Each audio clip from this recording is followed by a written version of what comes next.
Correction de l'exercice 4 du chapitre 13. On nous dit, l'acide urique est un acide organique azoté présent en faible quantité dans l'urine, 700 mg par litre, et dans le sang, 50 mg par litre. Sa formule brute est C5H4N4O3. Il est un produit de dégradation naturelle des acides nucléiques, ADN et ARN, provenant de l'alimentation et de l'organisme lui-même.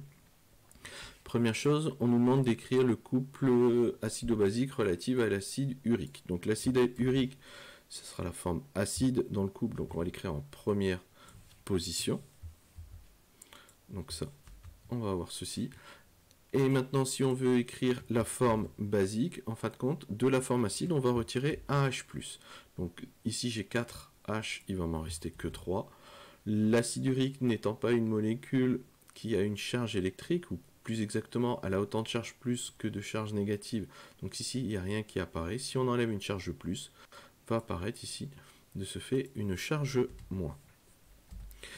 Question suivante, on nous dit que le pKa de ce couple est égal à 3,9. On nous demande de tracer le diagramme de prédominance. Donc on trace notre axe, les valeurs extrémales, 0 et 14. On place le pKa, 3,9. En dessous du pKa, c'est la forme acide qui prédomine. Au-dessus du pKa, c'est la forme basique. On nous demande sous quelle forme se trouve l'acide urique dans l'urine. Ici, l'urine ayant un pH de 6, d'après les données. Ici, à ce moment-là, on va avoir l'acide urique qui va prédominer sous la forme C5H3N4O3-, c'est-à-dire sous la forme basique. Question 3, on nous demande de calculer la quantité de matière présente dans l'acide urique. Alors, tout d'abord, avant de pouvoir calculer la quantité de matière, on va d'abord calculer la masse présente dans les 2 litres d'urine. Donc pour cela, on va repartir de la concentration ici massique en milligrammes par litre. Et donc la masse d'acide urique, c'est Cm fois V. Et donc 700 fois 2, et donc ça fait 1400 mg. 1400 mg est égal à 1,4 g. Une fois que l'on a calculé la masse, il nous faut calculer maintenant la masse molaire de l'acide urique. Donc là, on va décomposer.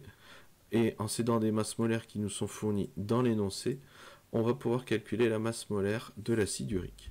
Une fois que l'on a calculé la masse et la masse molaire, là on va pouvoir calculer la quantité de matière, petit n égale petit m sur grand M, et on obtient ici une quantité de matière de 8,3 fois 10 puissance moins 3 mol.